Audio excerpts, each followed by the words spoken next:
Also joining us this morning, Manoj Jain, the Chairman and Managing Director at GAIL, also with us to discuss a whole number of news items, from the new pipeline to considering a share buyback, capex and more. We've got lots to discuss. Mr. Jain, good morning. Great to have you with us. Let's talk about the new pipeline commissioning first and how significant you feel that is for you. In financial terms as well, if you could help us understand how this will add up when capacity utilization also starts to rise.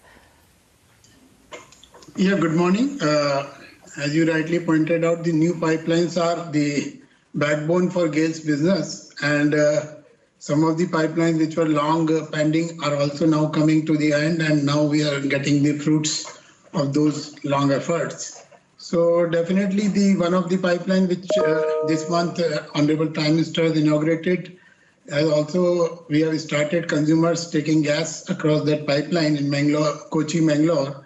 And presently we are expecting a revenue increase of around 100 crores per year with the current consumers, and maybe in a year's time we expect it to go up to around 180 to 200 crores, and then slowly it will build up as the city gas distribution network across those districts also come up.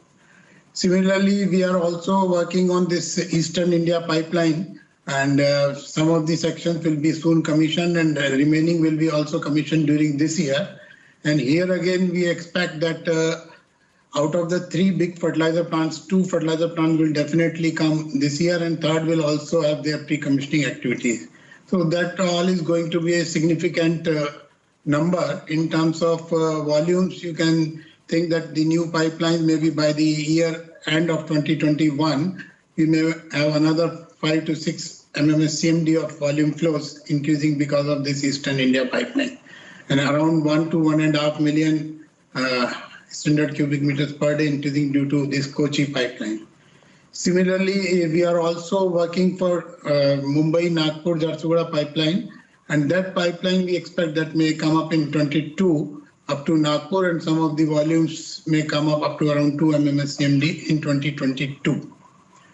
Looking from all this perspective, the revenue on account of transmission is going to be significantly up, of the order of by the year end maybe 500 to 600 crores minimum, and then we can also look at added benefit when the city gas distribution network companies further come up.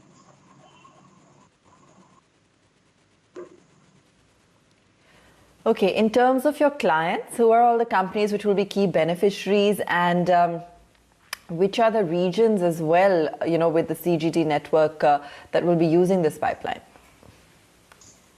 Yeah, in the primarily it is the south, it is the Kerala which is getting benefited in terms of around 10 districts, and in terms of Bihar, Jharkhand, West Bengal and Odisha, these are the another states which will be getting benefited, and primarily there again we have got around 20 odd districts which will be covered during the current year.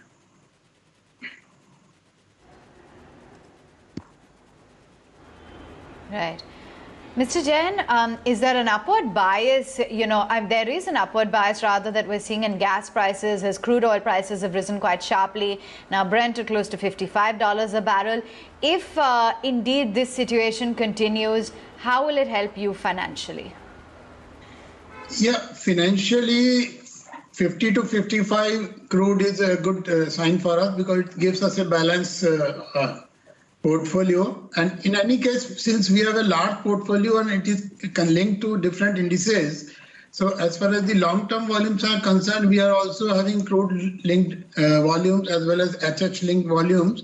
So from that perspective, under all these scenarios, our portfolio remains balanced, and top of it, we also do hedging for all these things. So primarily, we do not get significant and volatile ups and downs as come into the market, but definitely along with these long-term prices in the range of 50, 55 plus the spots going north way, I think this is a good time for us.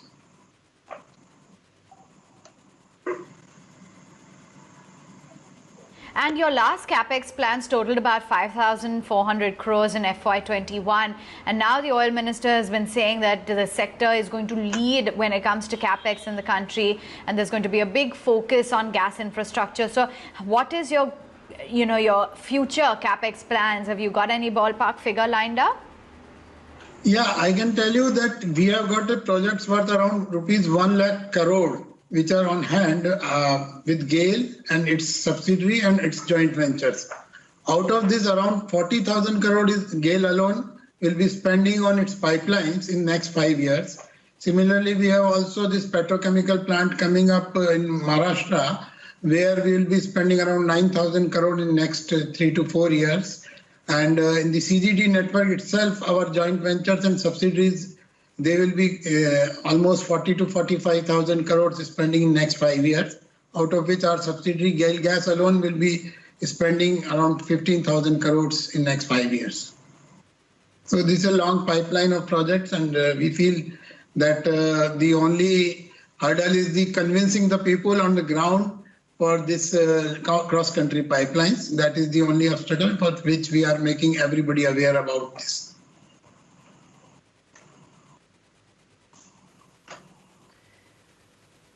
All right, fair enough. On prices as well, there has been an upward bias, particularly what we've been seeing on crude. How does this help you? How does GAIL stand to benefit from what we're seeing on that front? Crude is now, I think Brent is above 55. Yeah, as I said, the 55, basically one is that the whatever we are getting from the Qatar, it is actually a fixed marketing margin, so it doesn't affect us whatever may be the crude price.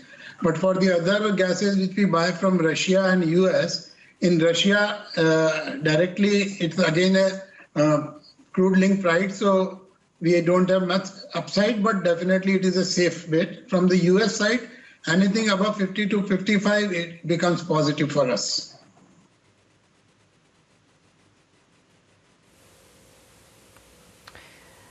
All right, great. And in terms of, what we're also tracking on the recent PNGRB notification, the impact of that as well regarding gas being carried off into far-off regions into the country, does it work out as a positive, or is it more revenue neutral? For the entities who are the transporters, it is revenue neutral, but for the consumers, it's going to be positive, and this will help in spread of gas-based economy to the far-flung areas, where the far-away consumers will be getting lower tariffs.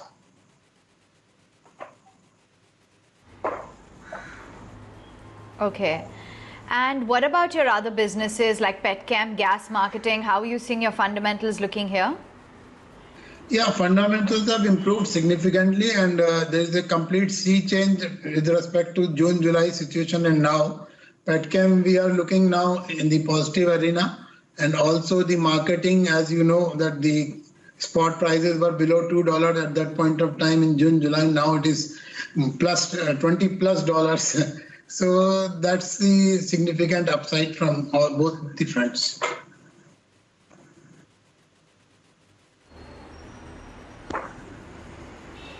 Okay.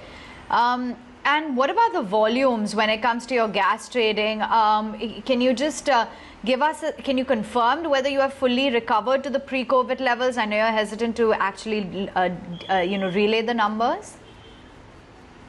Yeah, as far as the COVID impact is there, we have fully recovered, and maybe October onwards, it is business as it was last year. And we expect in the coming months, it will go further upside because of new fertilizers coming on the line, and as well as new consumers along the new pipelines coming online. But overall, if you look from the total yearly perspective, we will be slightly lower than last year because of the initial 3-4 months, there was significant downside, and next 2-3 months, there was some downside.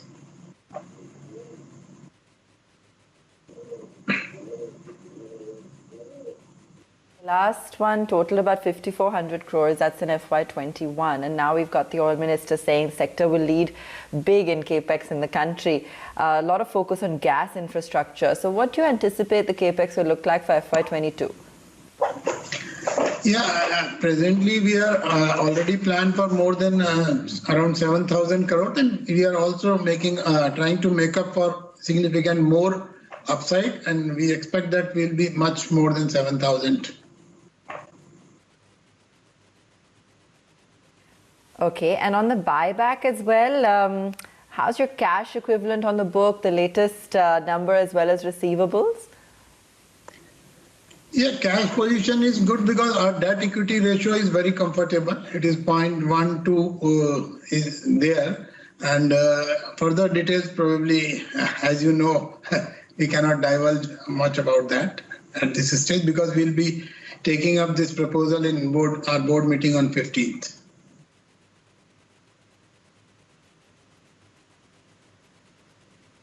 And leave us with, give us a sense as to what are some of the new pipelines that you're working on?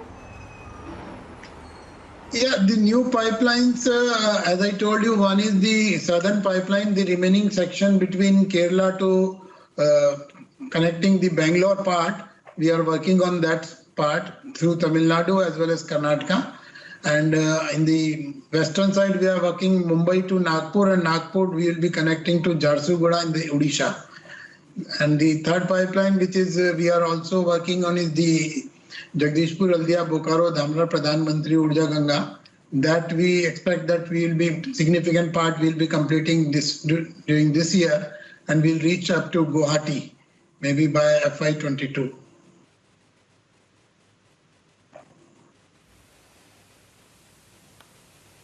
Sure. All right. Mr. Jain, on the volume situation as well of gas trading, and I know that you're on silent periods, I'm not looking for numbers, but can you give us a sense of the recovery, whether or not we're starting to see a trend that's closer to pre-COVID levels? Yeah, already, as I told you, the recovery is already there, and we are pre-COVID levels since October. So that's not a problem. And since new consumers are also lined up, like this southern pipeline, Mangalore fertilizer has already come. So we are looking at numbers now onwards more than the last year numbers.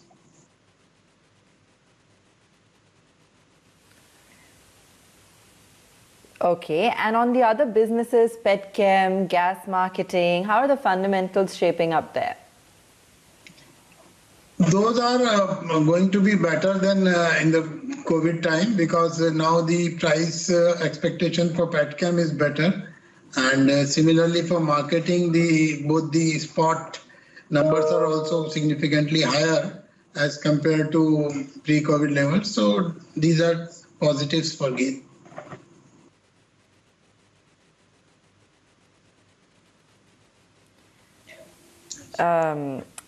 Okay, fair enough. And we do understand that, the government and PSUs, heads of big PSUs such as yours, were undertaking an efficiency improvement program in the company. Tell us a little bit more about, what that involves, some of the practices that you're undertaking. Yeah, it's an ongoing practice as far as the operations are concerned. And this year also we are almost looking at 1,000 crores odd savings on account of efficiency improvement and cost optimization. And further, we are also working on the new technologies, as well as we are also working how to reduce the losses. So these are the ongoing initiatives, and definitely we are expecting this year itself upside of around 1,000 crore because of these efficiency improvement measures.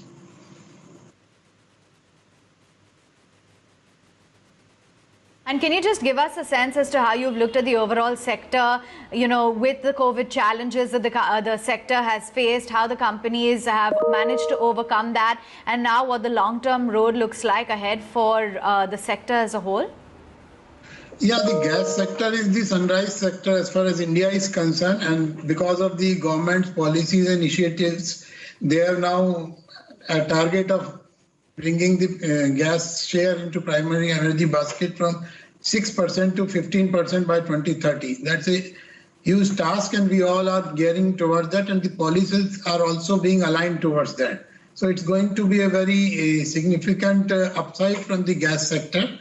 And company-wise, the pre-COVID things are of now probably of past, and now we are looking at new consumer joining gas bandwagon. And city gas is another area where government has done a large number of reforms, as well as the regulator has given the numbers in the 134 new geographical areas in last 2 years. Those will also develop in next coming 2 to 3 years, which is going to be a very much upside for compressed natural gas for vehicles, for piped natural gas for consumers of industry, domestic consumers. Similarly, we are also looking on the LNG by transportation. Government is also looking from waste to energy to utilize the raw material which is left out after the crops, as well as the pressed mud. So all these initiatives are all going to help in improving the availability of domestic gas, as well as new LNG regas terminals are also coming up. So this will also facilitate more import. So gas in the sector as a whole is going for a very upward trajectory in the coming years.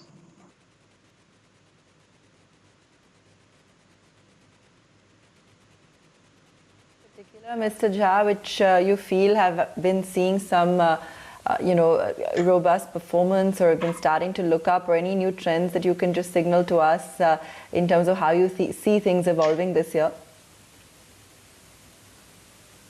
As I told you, the new pipelines which are getting commissioned will be catering to the new areas. So they are the more and more industries which convert into the gas. Similarly, like NCR, all the polluting industries are now converting to gas. Remaining even whatever remaining 31st January is the last date by which all the industries will come on gas. So as the pollution awareness increases, our commitments towards COP21, INLD commitments, all these are there. So we definitely feel that the polluting fuels will make way for gas.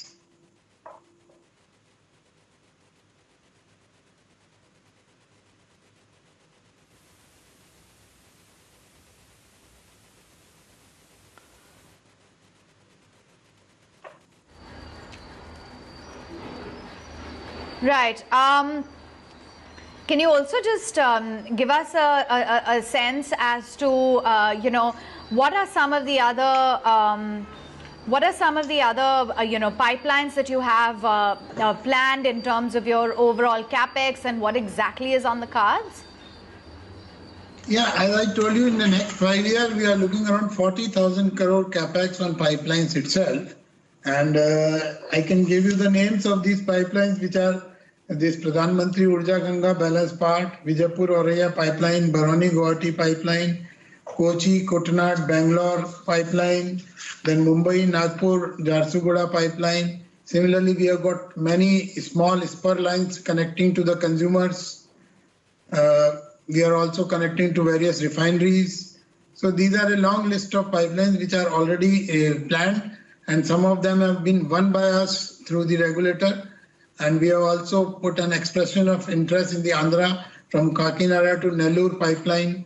So there are many pipelines which are working to complete. One is to complete the national gas grid basic part, and also to reach to the far-flung areas through the spur lines.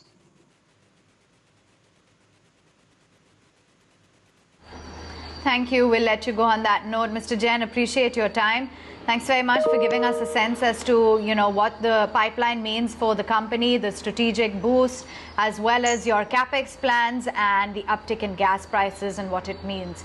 A quick glance at the stock price of GAIL India in today's trade, and as we speak, holding out at about 140, up nearly 4%. Well, it's the broader markets that are really stealing the show today. The mid-caps in particular, up nearly 100 points on that index, while it continues to remain a flattish day of trade for the frontliners. The Nifty at 14,463. You've got the Sensex, which is down nearly 140 points. Tata Motors yet again in the limelight on the upside. SAIL, Bajaj Holdings, MRF looks good, Shriram Transport, as well as JSW Steel and HDFC AMC, which is up nearly 1.5% at 32.25. Let's take a short break, come right back.